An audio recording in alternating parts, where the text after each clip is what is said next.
Përshëndetje miq, po dëgjoni edicionin informativ këtu në Radio Travel.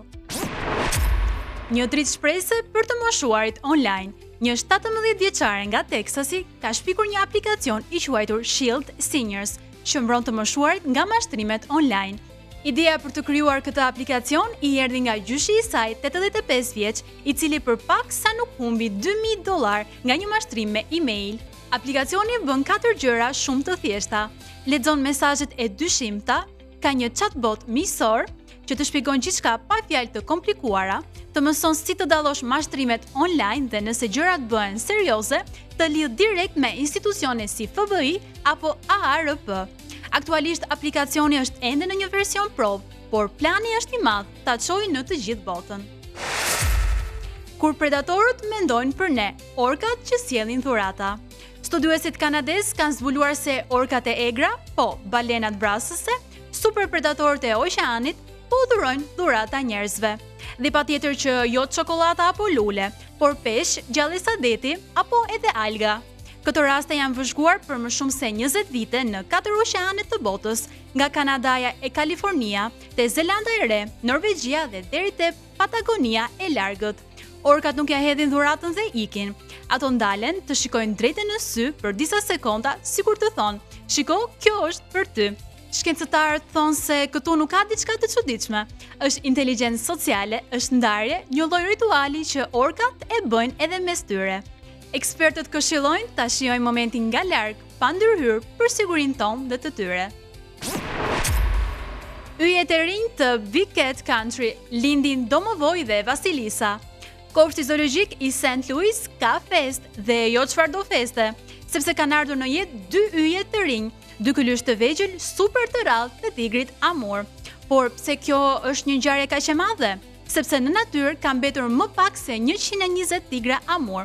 Kështu që çdo lindje është jetë, është shpresë dhe një hap përpara që kjo specie të mos shtuket. Këta kylysh të vegjël janë bërë pjesë e një planit të madh mbrojtje, ku kopshtet zoologjike të Amerikës së Veriut bashkëpunojnë për të ruajtur popullatat e tigrit Amur. Edhe emrat e tyre janë super interesant pasi janë marrë nga folklori slav. Vasilisa, që do të thotë princesha e guximshme, dhe Domovoj, shpirti mbrojtës i shtëpisë. Do me thënë një trim, mbrojtës i shtëpisë dhe një princesh. Nuk ka emra me kuptim më të lezetshëm se këta, apo jo? Gjyshja Lego ndërton rampat që ndryshojnë qytetin. Kur themi Lego, zakonisht mendojmë për lodra fëmijësh, për shtëpi të vogla, makina ose kulla që shemben me një frym. Por në Gjermani, Lego po përdoret për diçka shumë më serioze, për të thyer pengesat e qytetit. Njihuni me Rita e Bel, e njohur ndryshe si Gjyshja Lego. Rita është në karrocë me rrota prej më shumë se 25 vitesh dhe e di shumë mirë se çfarë do të thotë një shkallë e vetme në hyrje të dyqanit. Prej shumë kohësh Rita ka nisur një ide geniale dhe shumë të thjeshtë. Tullat Lego, pra lotrat Lego, që njerëzit nuk i përdorin më, ajo i kthen në rampa shumë ngjyrshe për karrocat me rrota. Deri më sot, Rita ka ndërtuar mbi 140 rampa. Janë të forta, të qëndrueshme dhe me shumë ngjyra, sa edhe dita gri duket më e bukur vetëm duke i parë. Udhëtim në kohë, Hong Kong, Los Angeles.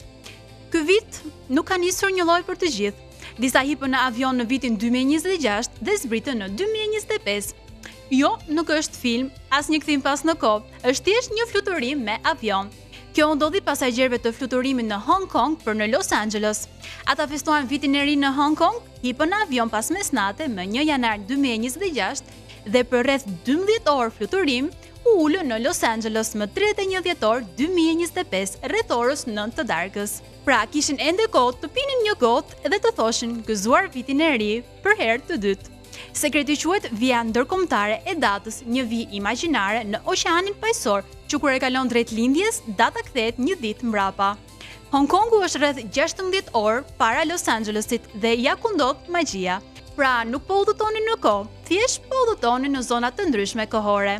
Fluturime të tilla ndodhin çdo vit, sidomos në linjën si Tokyo Los Angeles apo drejt San Franciscos dhe Vancouverit. Edhe për ditën e sotme ne kemi ardhur në fund të Happy Fit, por së bashku ne do dëgjohemi sërish nesër vetëm në Radio Travel.